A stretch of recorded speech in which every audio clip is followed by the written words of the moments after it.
decision that you will make as to whether you trade as a sole trader or a limited company has got to be one of the more important business decisions that you will make.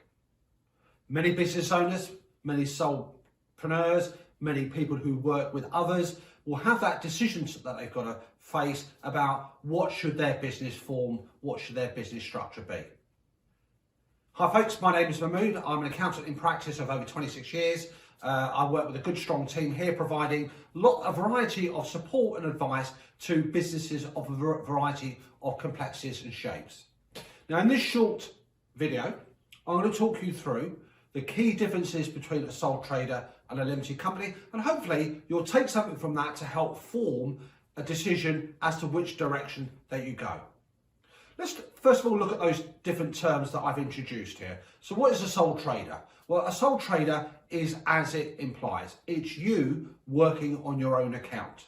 Now you can employ staff, you can take on big contracts, you can take on small contracts, you can engage freelancers. So sole trader doesn't mean you can't have anybody else you work with, but fundamentally you and the business are one and the same.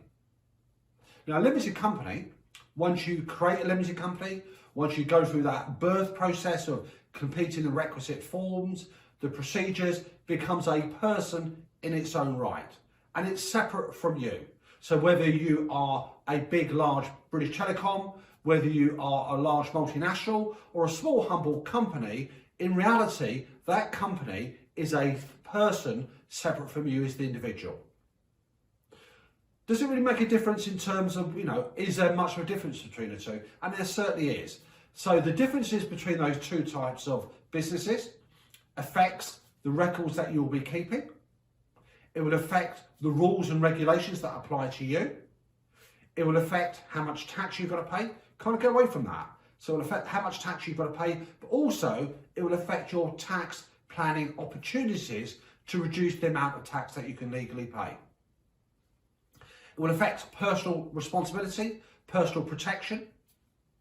It will affect things like deadlines and timings. So again, it's really important that we take all those on board before we make that final decision. Now, at the outset, let me just point out something that's really been a big challenge I find over the years for those people who are running limited companies or might be running as sole traders. Now, if you run a limited company, so you create a business structure that's called, say, Mahmood Reza Limited, straight away, that is a separate thing in law, separate from you as an individual. And my advice would be to businesses that have a limited company structure, in your mind, think of that company as your employer.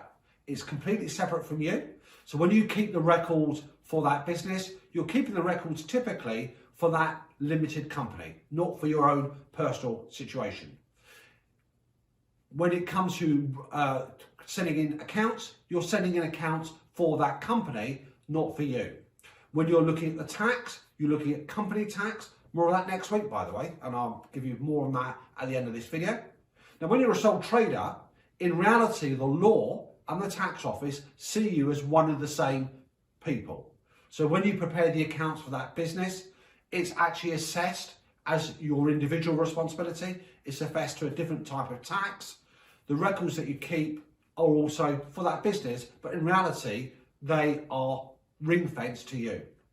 Now, one of the biggest reasons why people choose a limited company is about what we call personal protection.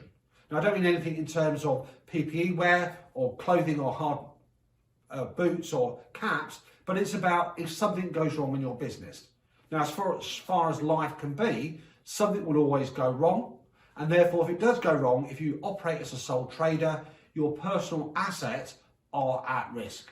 If you give the wrong advice, if you do something incorrect for a client and they end up suing you, if you've got problems paying bills, then you will be personally liable for that outcome. If you're a company though, your company is the one who takes on the contracts, your company is the one who enters into those agreements. So if something goes wrong, it's the company that is exposed and your personal assets, to a large extent, are left safe and secure. I mentioned tax, and tax is a big deciding factor which way to go. And tax is something I'm going to dive into next week to go through how it affects, how we work out the magic number, about what point should we become a limited company. We can look at tax planning opportunities, and I've got some wonderful resources to share with you on that side of things for next week. But for this week, folks, take on board, reflect. A sole trader and a company, in reality, your clients get the same experience. You deal with your customers and your staff the same way, but it does affect the records you keep. It does affect the personal protection. It does affect the rules and regulations. And more details of that, please check out the blog that's got more links, more resources. Until next week, take care.